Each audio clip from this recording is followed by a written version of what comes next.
Anytime you neglect yourself and love others, you will always be bitter. You will always regret.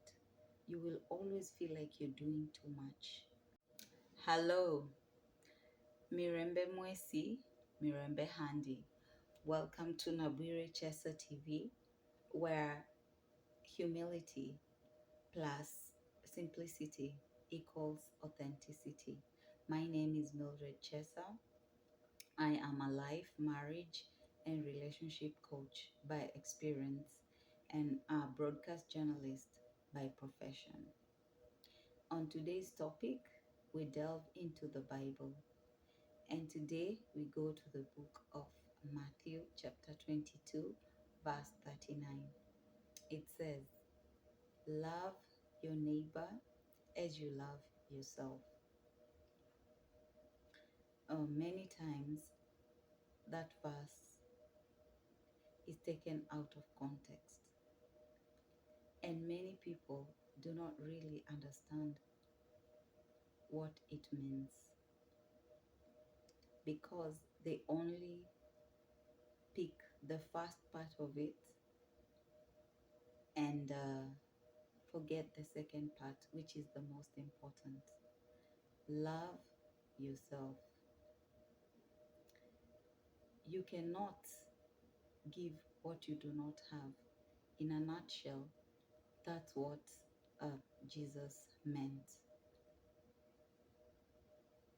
If someone comes to your house and asks for bread and you don't have bread in your house, definitely you will not have bread to give them. You will give them an alternative instead.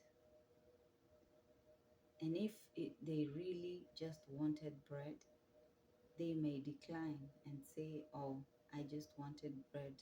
Maybe what you have is, I already have that."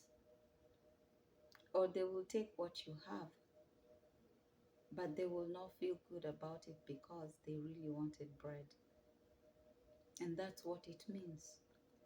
You cannot give what you do not have. And it is important to understand that scripture in such a way that when we work on ourselves, we have the confidence to face others. But when we don't work on ourselves and others keep demanding stuff from us, with time we will feel exhausted because we will feel like they're taking advantage of us or we don't have enough to give. Therefore, it is important to understand what the scripture means. It means learn everything about yourself, go into the depths of yourself, so that by the time you are offering love to your neighbor, you know what you're getting yourself into, you know what you can give and what you cannot give. You know what is available to you and what is not available to you. Therefore, everyone needs to understand that scripture and know that if you keep giving what you do not have, in the end, you will have nothing to give because what you do not have, maybe you're loaning or you're getting it from somewhere else. But what you have is what you know how to get, is what you know how to go about. And it also helps us to understand that you have to have an intrapersonal relationship with yourself in order to have interpersonal relationships with others. Many times, many people are bitter because they feel like they're giving too much.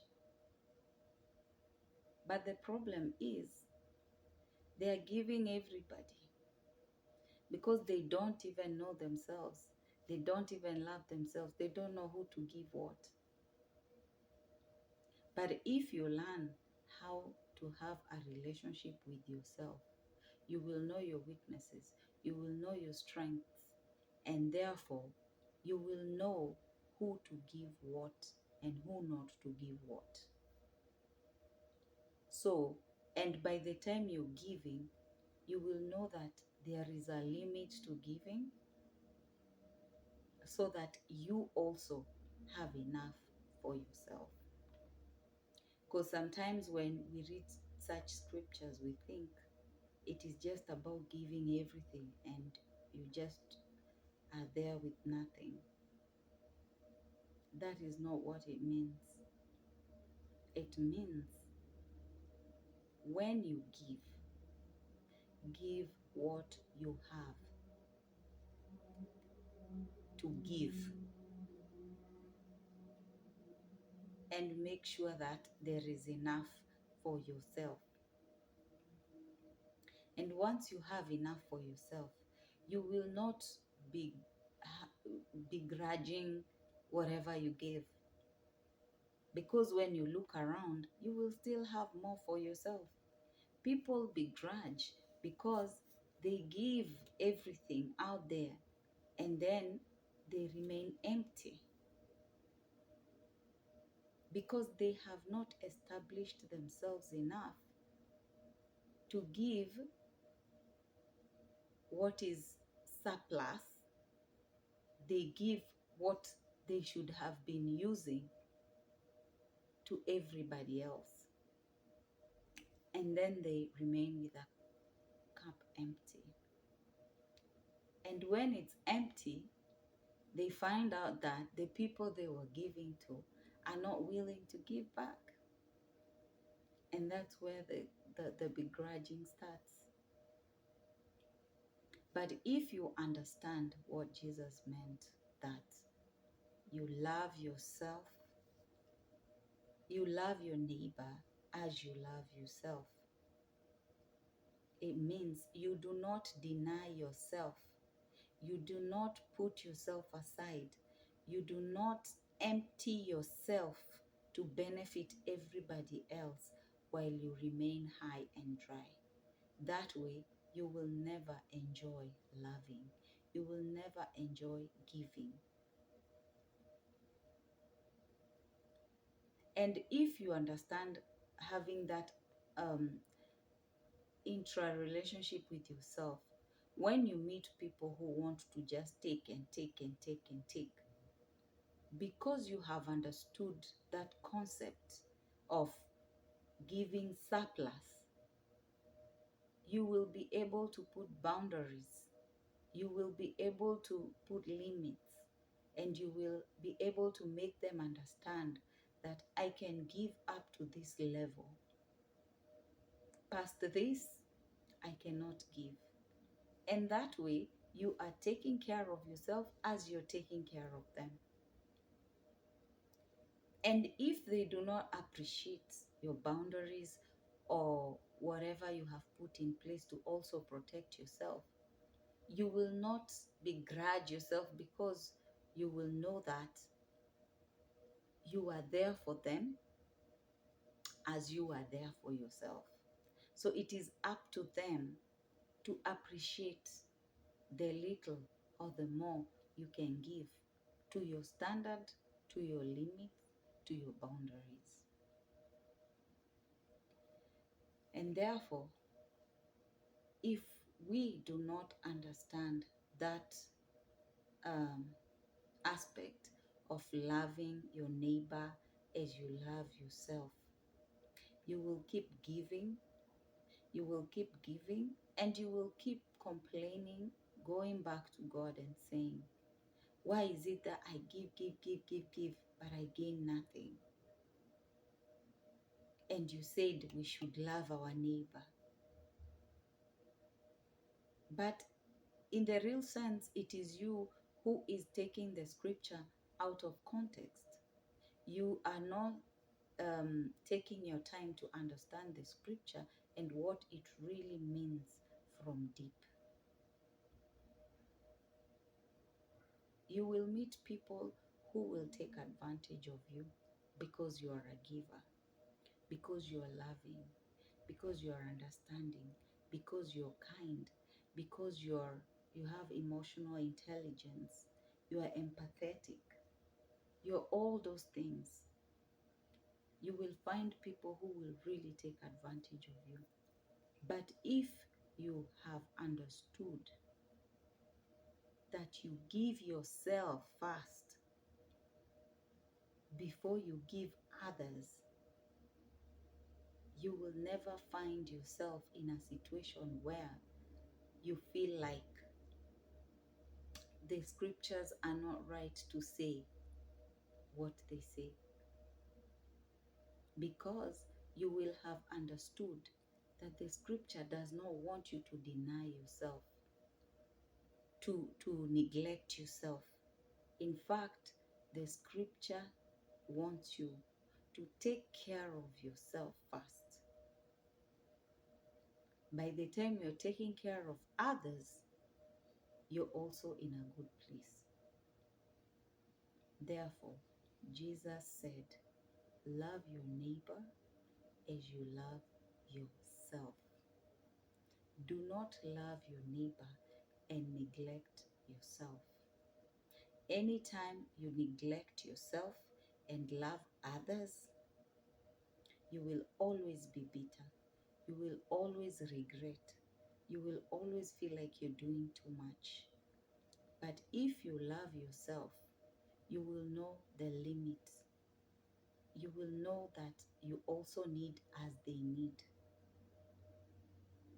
And therefore, as we do the work of God, we should also sit back and understand the deeper meaning of every scripture that was written for us to understand, so that we don't take things out of context and overdo it and then feel like God is not listening to us, or God is not blessing us as we bless others. When God has blessed you with plenty, give, but put some away for yourself. And therefore, we thank God for everything, and every day that He gives us life, breath, health. Let us be able to share with others, but let us always remember, as you share with others, share with yourself. Some people will be out there doing so much for everybody else, but neglecting their children, neglecting their spouses, neglecting their homes, neglecting everything that they will go back to, and then feel a type of way about it.